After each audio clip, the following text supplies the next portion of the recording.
Hello, good morning students. कैसे हैं आप लोग? तो हम उम्मीद करते हैं कि आप लोग अच्छे होंगे। चलिए, अभी हम लोग पढ़ने जा रहे हैं 12th क्लास के लिटरेचर के पोएट्री का पहला पोयम, जिसका नाम है sweetest love I do not गो। बहुत इंपॉर्टेंट पोयम है, बहुत सारे सवाल इससे पूछे जाते हैं। इसका समरी हम लोग देखेंगे, समरी में ही काफी सारा क्वेश्चंस को डील करेंगे। ठीक है, तो sweetest love I do not गो जो पोयम है, ठीक है, इसके पोएट है जॉन डॉन। जॉन डॉन याद रखिएगा, डॉन। आप इसको हटा दीजिए एनी को, तो बन गया डॉन। John Donne. आप लोग एक आता है बच्चे लोग का सीरियल, कौन बनेगा? डॉन जॉन भला करके। ठीक है, तो जॉन डॉन याद रखिएगा। ठीक है, हाँ, आगे बढ़ते हैं। तो sweetest love I do not go, Motu Patlu में रहता है जॉन, डॉन बनने का सपना रहता है उसका, याद रखिएगा। Sweetest love I do not गो के पोएट है जॉन डॉन। याद रखिएगा, इतना जो दिख रहे हैं स्वीटेस्ट में एस कैपिटल है, एल है, आई है, डी है, एन है, गो है।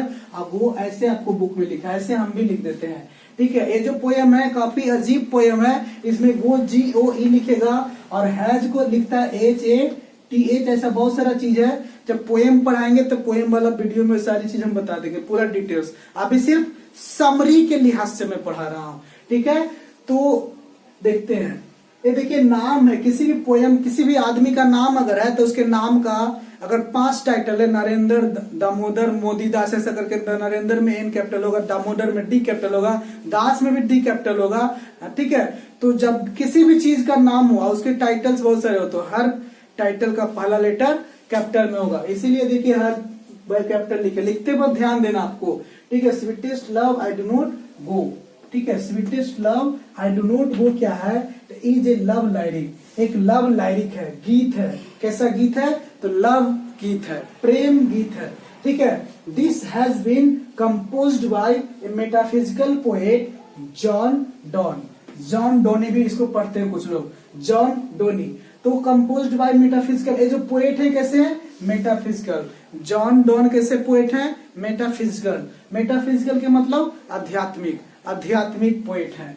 ठीक है, आगे हम इसके जो पढ़ाएंगे, पोयम पढ़ाएंगे, पोयम का भी हम डालेंगे वीडियो, उसमें सारी चीजें हम बताएंगे। लेकिन अभी सिर्फ समरी, टोटल में लगातार समरी डाल देता हूं और फिर ऑब्जेक्टिव। ठीक है, तो मेटाफिजिकल पोएट जॉन डॉन के द्वारा लिखा गया इसको। ठीक है, he was born in England. Objective में क्वेश्चन आ जाएगा कि जॉन डॉन कैसा पोएट है। तो अगर मेटाफिजिकल है तो मेटाफिजिकल में मारेंगे, और अगर मेटाफिजिकल है, सोनेट पोएट भी लिखते हैं, सॉन्ग्स भी लिखते हैं। ठीक है, अगर पूछ देगा क्वेश्चन कि जॉन डॉन कैसे पोएम लिखते हैं, मेटाफिजिकल पोएम, सॉन्ग्स लिखते हैं, सोनेट लिखते हैं, और ऑल भी दे देगा एक ऑप्शन ऑल, तो फिर ऑल में मारेंगे, इसलिए अच्छे से पढ़ लीजिए। लेकिन अगर देगा मेटाफिजिकल, नेचुरल, वर्ड, तब तो मेटाफिजिकल क्लियर है। ठीक है, तो John Donne, he was born in England in AD 1572। इनका जन्म 1572 ईस्वी में इंग्लैंड में हुआ था, लंदन में। ठीक है, he was forced to leave Oxford University. इनको फोर्स, दबाव पूर्वक ऑक्सफोर्ड यूनिवर्सिटी से क्या कर दिया गया? निकाल दिया गया था, छोड़ने पर मजबूर कर दिया गया था यूनिवर्सिटी को। ठीक है, ऑक्सफोर्ड यूनिवर्सिटी को। कैसे? विदाउट ए डिग्री, बिना डिग्री दिए, बिना टीसी दिए, बिना कोई सर्टिफिकेट दिए स्कूल से निकाल दिया। क्यों? Because of his religion Catholic, क्योंकि एक धर्म से बिलोंग करते हैं। कौन सा? एक कैथोलिक धर्म होता है इंग्लैंड में, कैथोलिक धर्म होता है, जैसे हमारा हिंदू मुस्लिम ऐसे कुछ होते हैं, सिख ईसाई। इंग्लैंड में कैथोलिक धर्म है, उस धर्म से बिलोंग करते थे। ठीक है, आज भी हमारे समाज में कई नीचे जाति बना दिए लोगों को, ये जाति नीचा है और उसको लोग थोड़ा सा है ना, हमारे यहाँ है ना, नीच दृष्टि से देखा जाता है, तो ऐसे इनको निकाल दिया गया था। He is known for songs and sonnet. उन्हें हम लोग सॉन्ग्स और सोनेट के लिए भी जानते हैं, है ना, सॉन्ग्स और सोनेट भी लिखते हैं। ठीक है, क्लियर है यहाँ तक? देखिए, करते हैं इन दिस पोयम। इस पोयम में अब आएंगे। देखिए, हम लोग पोएट के बारे में थोड़ा सा जानिए। सबसे पहले अबाउट पोएट। ठीक है, कि उनको बिना डिग्री के निकाला गया कॉलेज से, ना यूनिवर्सिटी से, और इनको जेल में भी रखा गया था क्योंकि इन्होंने चुपके से शादी किया था, जिनके कारण ठीक है बाद में फिर एक बेहतर हस्बैंड साबित भी हुए। ठीक है, इतने बड़े राइटर बन गए, ये बहुत बड़ी चीज है ना, पोएट बने। ठीक है, आगे देखते हैं, इन दिस लव लाइरिक, इस प्रेम गीत में the poet is convincing his wife, अपने वाइफ को ये समझा रहे हैं, फुसला रहे हैं, बहला रहे हैं। क्या कहते हैं, और एक कहीं जा रहे हैं यात्रा पे, कहीं है यात्रा पे, और कहाँ जा रहे हैं, जर्मनी। विशेष में बुक में पढ़ाऊंगा, पहले मैं बोल चुका हूँ, यहाँ पे समरी जितना कम टाइम में समरी समझा पाए है ना, तो याद रखिए जर्नी, जर्नी मतलब यात्रा, जर्नी से याद रखिएगा जर्मनी, जर्नी से याद रखना है जर्मनी। कहाँ जर्नी कर रहे हैं, तो जर्मनी में, रैमिंग में है, याद रखिएगा। तो यात्रा के लिए जा रहे हैं, तो जैसे कोई छोटा बच्चा, उसके पापा आते हैं और फिर बाहर जाते हैं कहीं, तो बच्चा जिद करने लगता है, रोने लगता है, राइट ना। तो उनके पापा समझाते हैं कि ठीक है आएंगे, फिर चॉकलेट लेकर आएंगे, वो टाइप के ऐसे करके, ठीक है। और बच्चा जिद पकड़ लेता है और ज्यादा इमोशनल हो जाते हैं, तो उनके पापा फिर रुक भी जाते हैं कि चलो 2 दिन के बाद जाएंगे। तो इस टाइप से यहाँ पे जर्नी पे जा रहे हैं, इनकी जो वाइफ है ये थोड़ा सा उदास हो जाती है, तो उनको ये समझाने लगते हैं, ठीक है, डिसपॉइंट हो जाती है वो, ठीक है। क्या समझाते हैं, कहते हैं डैड, अपने वाइफ से कहते हैं कि he is going away not because of he is tired of her और वांट्स अ बेटर वुमेन। कहते हैं कि वो जो जा रहे हैं कहीं दूर जा तो रहे हैं, पर क्यों जा रहे हैं बताओ, ही इज गोइंग अवे, जा रहे हैं, दूर तो जा रहे हैं, व्हाट, क्यों, not because of he is tired of her, इसलिए बाहर नहीं जा रहे हैं कि हम तुमसे थक चुके हैं, टायर्ड हो चुके हैं, टायर्ड ऑफ हर, तुमसे उससे थक कर नहीं जा रहे हैं, अपने वाइफ से थक कर नहीं जा रहे हैं, और वांट्स ए बेटर वुमेन, और बेटर वुमेन, और ऐसा भी नहीं है कि वो कोई इनसे बेहतर पत्नी चाहते हैं, कोई बेहतर औरत चाहते हैं, ठीक है। बुक में लिखा होगा फिल्टर लव, फिल्टर, यहाँ पे मैंने बेटर वुमेन, ऐसा नहीं है कि मैं कोई एक अच्छा सच्चा प्यार ढूंढने, फिल्टर मतलब शुद्ध, कैसे पानी को फिल्टर कर देते हैं, उसी तरह कहते हैं कि ऐसा नहीं कि मैं कोई फिल्टर लव ढूंढने के लिए, प्यार ढूंढने के लिए जा रहा हूं, तुमसे उब गया हूं, ऐसा नहीं है, ठीक है। वियरनेस बुक में दिया होगा आपको, कहते हैं कि मैं बाहर इसलिए नहीं जा रहा हूं कि तुमसे उब गया हूं, या फिर मैं कोई दूसरी औरत चाहता हूं, कोई बेहतर वुमेन चाहता हूं, ऐसा नहीं है, इसलिए तुम्हें टेंशन लेने की जरूरत नहीं है। आगे बढ़ते हैं, ठीक है। One day everybody has to part, थोड़ा सा देखिए यहाँ पे मेटाफिजिकल हो जा रहे हैं।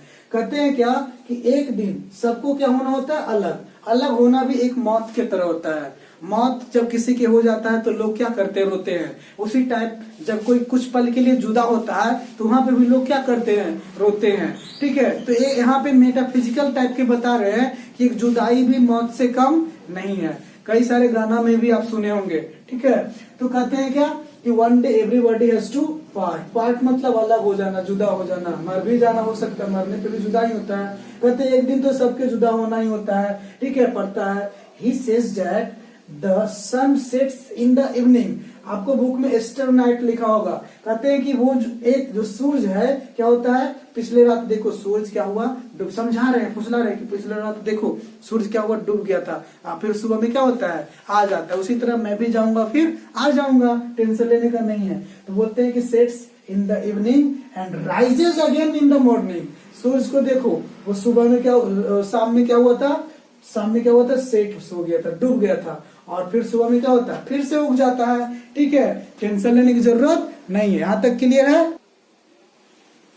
देखिए कहते हैं विदाउट एनी डिजायर और सेंस, जो सूरज है वो रात शाम को डूब जाता है, फिर सुबह उग जाता है, और वो भी कैसे, विदाउट एनी डिजायर और सेंस, बिना किसी इच्छा और भाव के। सूरज के पास ना कोई डिजायर है, कोई इच्छा अभिलाषा तो नहीं कि मुझे घूमना है, घूम कर आना है, और ना ही कोई उसके पास सेंस है, दिमाग है, भाव है, बुद्धि है, फिर भी वो जाता है और टाइम पर आता है। वो समझा रहे हैं, टोटल ये जो पोएम इसमें समझाया जा रहा है वाइफ को, ठीक है। He assures her that he has desire and sense, और वे मतलब कौन, हमारे जो पोएट हैं, वो एस्यूर्स करते हैं, मतलब भरोसा दिलाते हैं, विश्वास दिलाते हैं, निश्चित करते हैं किसको, अपने वाइफ को, क्या कि ही हैज डिजायर एंड सेंस, कि इनके पास जो है, सूरज के पास तो डिजायर सेंस नहीं है, लेकिन इनके पास डिजायर और सेंस है कि ये वापस आएंगे, ठीक है, टाइम पे। So he will complete his journey faster than the sun, इसलिए ये क्या करेंगे, अपने जर्नी को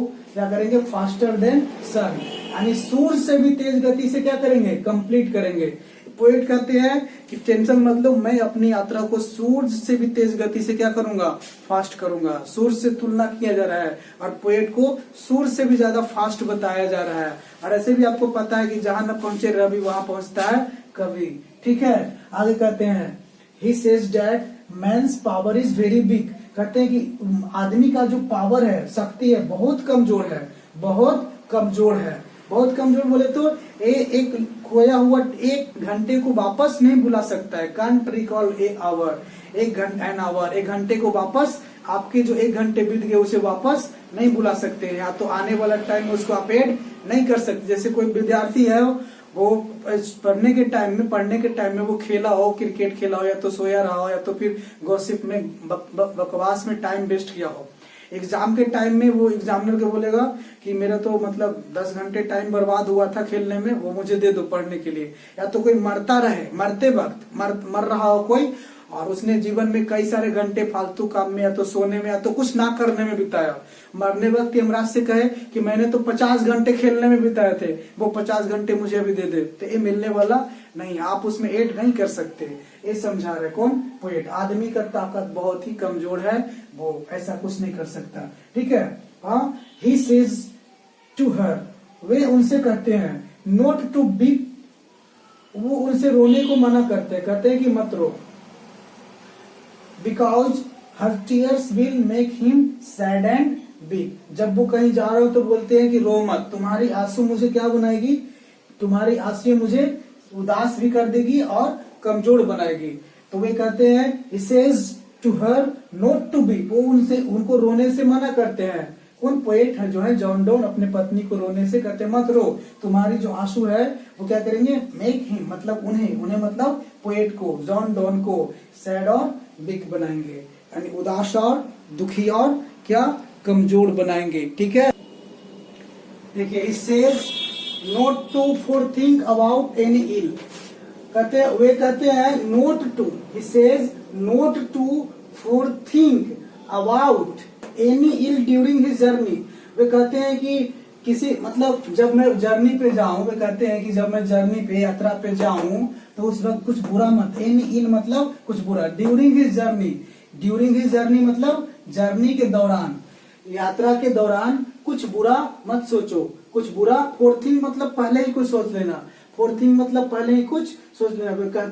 वे अपने जर्नी के दौरान अपने बाइक को कुछ बुरा सोचने के लिए क्या करते हैं, मना करते हैं, पहले से कुछ पूर्वानुमान, कुछ बुरा सोचने से मना करते कि पहले से कुछ बुरा नहीं सोचना चाहिए, है ना, कि है ना, अदरवाइज डेस्टिनी में फुलफिल इट, नहीं तो जो डेस्टिनी है मतलब लक, किस्मत, नियति उसे पूरा कर देगी। अगर आप यात्रा के दौरान जा रहे हो और कुछ गलत सोचो कि ऐसा ना हो जाए वैसा ना हो जाए, तो क्या करेगा, डेस्टिनी ऐसा ही कर देगा। डेस्टिनी मतलब नियति, किस्मत ऐसा ही कर देगा, बुरा कर देगा, पूरा कर देगा। ठीक है, इसलिए कहते हैं कि ऐसा मत सोचना है, नोट टू फॉर थिंक, मना कर रहे हैं। ठीक है, मना कर रहे हैं कुछ उल्टा पुल्टा सोचने से। एक बार फिर से समझिए इस लाइन को, it says not to for think about any ill during his journey otherwise destiny में फुलफिल इट। वे अपने वाइफ को यात्रा के दौरान कुछ बुरा सोचने से मना करते हैं। ठीक है, नहीं तो डेस्टिनी क्या कर देगा, पूरा कर देगा। एट लास्ट, अंत में, एट लास्ट अंत में, he says that the people who live, the people यहाँ पे who हो जाएगा, the people who live in one another mind, कहते हैं कि वह आदमी जो वे लोग जो एक दूसरे के, one another mind, एक दूसरे के मन में रहते हैं। the people who live in one another mind, एक दूसरे के मन में रहते हैं, दिमाग में रहते हैं, never separated, कभी अलग नहीं होते। लास्ट में समझाते कि टेंशन मत लो, तुम मेरे मन में हो, तुम कभी हमसे अलग नहीं हो सकती। ठीक है, तो जो लोग एक दूसरे के मन में रहते हैं वो कभी एक दूसरे से अलग नहीं होते। लास्ट में बहुत समझाते हैं। ठीक है, तो इस तरह से इसका समरी हो गया समाप्त। आप इसको लिख सकते हैं। ठीक है, एग्जाम में अगर आ जाए तो।